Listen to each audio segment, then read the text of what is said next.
Salut tout le monde, donc on se retrouve pour une nouvelle vidéo magie.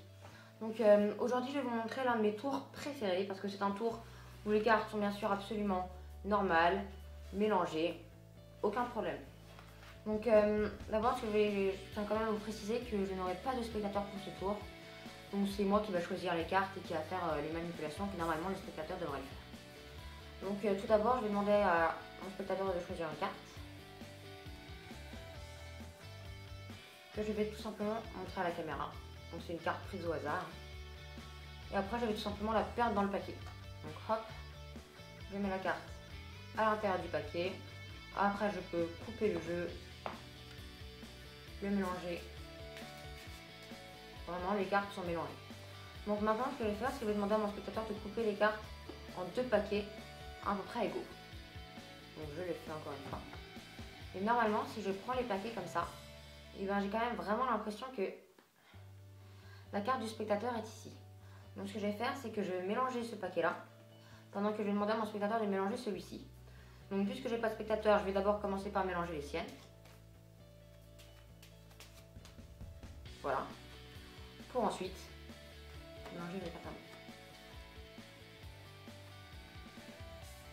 Voilà. Donc maintenant que les deux paquets sont mélangés, moi je pense vraiment que la carte du spectateur est entre les 5 premières cartes là. Donc ce que je vais faire, c'est que je vais tout simplement les retourner et les faire défiler. Donc je vais quand même les faire défiler, mais j'assume, je pense quand même qu'on va assumer que la carte du spectateur est dans les 5 premières cartes. Donc maintenant que j'ai fait défiler les 5 premières cartes, que la carte du spectateur est dedans, qu'il me reste encore bien sûr mes 5 cartes, 1, 2, 3, 4, 5, et bien ce que je vais faire, c'est que je vais tout simplement essayer de faire une petite manipulation assez compliquée. Je vais transformer la carte du spectateur en une carte invisible. Je vais tout simplement la prendre et la placer dans l'autre paquet.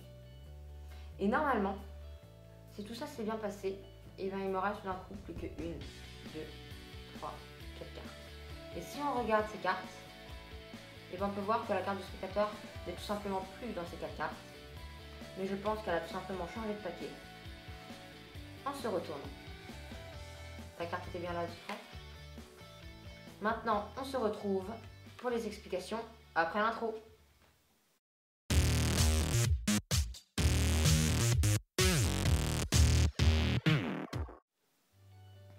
Ok, donc maintenant, c'est parti pour les explications de ce tour. Donc avant de commencer, je tiens quand même à préciser que c'est pas un tour très simple. Donc si c'est votre premier tour que vous tentez de faire, je vous déconseille de commencer par celui-là. Donc comme j'avais dit dans la démonstration, bien sûr, il n'y a aucune carte truquée dans ce tour. C'est vraiment un tour impromptu, les cartes sont mélangées et il n'y a aucune importance laquelle carte le spectateur choisit. Donc disons qu'il va choisir cette carte-là. Donc puisque c'est pour les explications, je vais regarder la carte et on peut voir que c'est un 2 de trèfle. Donc vraiment ça n'a aucune importance laquelle il choisissait. Mais maintenant, ce que vous allez devoir faire, c'est vous débrouiller pour que la carte du spectateur se retrouve sur le haut du paquet.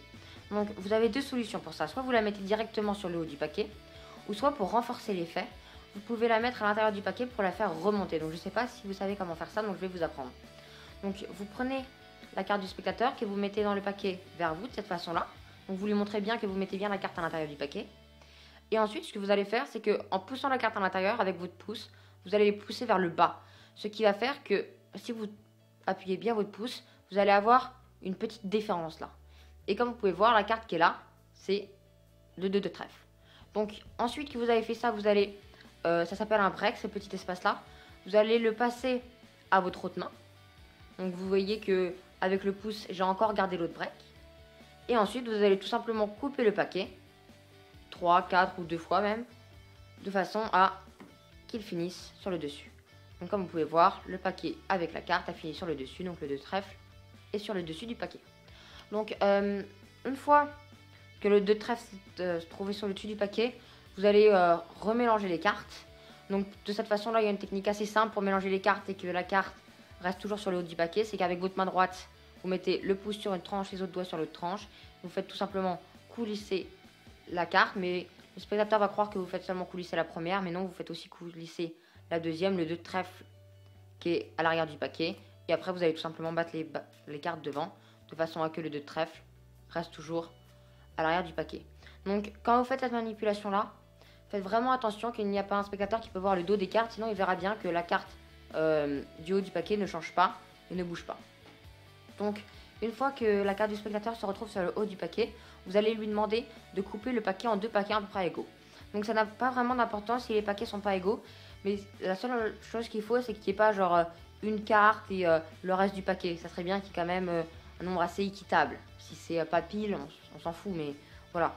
Donc une fois qu'il a coupé le paquet en 2 paquets égaux, vous savez tout de suite où est la carte du spectateur parce que elle était toujours au-dessus. C'est bien le 2 de trèfle. Donc vous pouvez faire un peu que vous êtes un magicien, que vous savez pas trop où c'est, réfléchir. Et bien sûr, vous allez dire que vous pensez que la carte du spectateur est ici. Donc ensuite, vous allez lui demander de mélanger les cartes. Donc ça n'a pas vraiment d'importance comment il mélange les cartes. Même s'il les mélange pas, ça n'a aucune importance. L'important, c'est surtout qu'il vous laisse mélanger les cartes comme il veut et qu'il se concentre sur son paquet à lui. Donc pendant qu'il est en train de mélanger les cartes, vous allez devoir mélanger les cartes d'une façon assez spéciale. Vous allez faire glisser 3 cartes. Donc faites attention d'en faire que glisser que 3. Hein. 1, 2, 3 cartes. Et après, vous allez tout simplement faire défiler les cartes derrière pour que la carte du spectateur, le 2 de trèfle, se retrouve bien en 3e position. Donc une fois que ça c'est fait, qu'il a mélangé son paquet, vous allez le récupérer, le mettre de côté, prendre le vôtre et dire que vous pensez que sa carte se retrouve dans les 5 premières. Donc bien sûr, vous savez qu'elle est en 3e position. Ensuite, vous allez retourner les cartes que vous allez reposer sur le paquet de cette façon-là. Et c'est là que ça va devenir vraiment la clé du tour. Vous allez dire que vous n'êtes pas vraiment sûr de votre hypothèse et que donc vous voulez être sûr que le spectateur, que la carte du spectateur est bien dedans, alors que vous êtes bien sûr que sa carte est en 3e position. Donc vous allez faire défiler les 2 premières cartes normalement, mais d'une façon assez spéciale quand même. Vous allez prendre votre pouce, les autres doigts et faire défiler la carte là, tout en à chaque fois revenant pour reprendre l'autre carte. Parce que quand le 2 de trèfle va arriver, ce que vous allez devoir faire, c'est faire un petit break avec votre petit doigt, comme ça. Vous faites un petit break pour en allant déposer la 4e carte, vous allez en même temps retirer la carte que vous venez juste de poser à l'avant, la carte le 2 de trèfle. Ce qui fait que le spectateur a l'impression qu'il y a 5 cartes, mais en fait non, il n'y en a que 4. Donc vous allez récupérer la carte tout en faisant passer l'autre paquet au-dessus. Donc comme vous pouvez voir, il y a une carte qui est retournée en dessous, c'est le 2 de trèfle. Donc je vais réexpliquer comment je fais. Donc la carte du spectateur se retrouve en 3e position dans les cartes retournées. Ce que vous allez faire, c'est que vous allez tout simplement faire coulisser. Hop. Vous allez faire coulisser la première carte, la 2e carte. Quand vous allez arriver à celle du spectateur, vous allez faire un petit break avec votre petit doigt ici, de façon à qu'il y ait un petit espace entre les cartes, mais pas trop gros bien sûr le break pour pas que le spectateur trop puisse voir. Donc voilà un tout petit break. En venant déposer la 4e carte, vous allez récupérer, comme vous pouvez voir comme ça, votre carte. Donc il faut vraiment bien aplatir pour pas qu'il y ait d'espace. Voilà, vous allez récupérer, je vous remonte comme ça. Vous récupérez les cartes pour faire coulisser la 4e, qui est en fait la 3e, puis la 5e. Donc, une fois que vous avez fait ça, le paquet où la carte est retournée et celle du spectateur, vous allez le reposer sur l'autre paquet, ce qui va faire qu'il y aura une carte bien sûr retournée dans le paquet, qui sera le 2 de trèfle. Donc maintenant que vous avez vos 4 cartes, le spectateur croit qu'il y en a encore 5, vous avez 2 possibilités. Donc soit vous commencez directement par dire que vous allez changer la carte du spectateur d'un paquet à l'autre, ou soit pour vraiment renforcer l'effet, vous pouvez lui remontrer qu'il y a 5 cartes. Bien sûr, il n'y a pas 5 cartes. Donc pour lui faire croire qu'il y a 5 cartes, une petite manipulation, c'est un petit peu comme l'autre manipulation du début. Vous allez faire défiler la première carte, et dès que vous avez fini de faire défiler la première carte, vous allez en fait la reprendre en faisant défiler la 2e. Donc c'est à peu près le même principe, sauf qu'à la place de faire ça avec la 3e carte, vous faites ça avec la première. Donc vous n'avez pas besoin de mettre de break parce que vous risquez pas de prendre 2, 3 cartes. Donc voilà, donc là le spectateur avec un peu de vitesse, hop, a l'impression qu'il y a 5 cartes. Donc n'hésitez pas de compter en même temps de faire défiler les cartes. Comme ça vraiment le spectateur il se dira bah oui il y a 5 cartes. Donc une fois vous avez fait ça, vous pouvez faire, il y a 2 façons de le faire. Après je vous laisse un peu imaginer. Vous pouvez dire que la carte du spectateur va devenir invisible et que vous allez passer dans le paquet. Ou très bien juste faire un petit coup et dire qu'il reste plus que 4 cartes. Donc n'hésitez pas vraiment à laisser le suspense en montrant petit à petit les cartes et en disant que bien sûr il va se rendre compte petit à petit que sa carte n'est plus dans les 4 cartes là. Et donc après vous pouvez tout simplement lui dire qu'elle a disparu et qu'elle a changé de paquet. Et donc vraiment c'est un effet garanti presque. Le spectateur va un peu rien comprendre à ce qui se passe. Je l'ai déjà fait plusieurs fois Et ça a vraiment un très bon effet. Donc comme conseil pour ce tour, vraiment, je vous conseille de le travailler plusieurs fois avant d'essayer de le faire parce qu'il y a quand même pas mal de breaks à faire. Quand vous allez faire défiler les cartes, c'est pas si simple que ça. Donc voilà, n'hésitez pas à vous entraîner devant un miroir.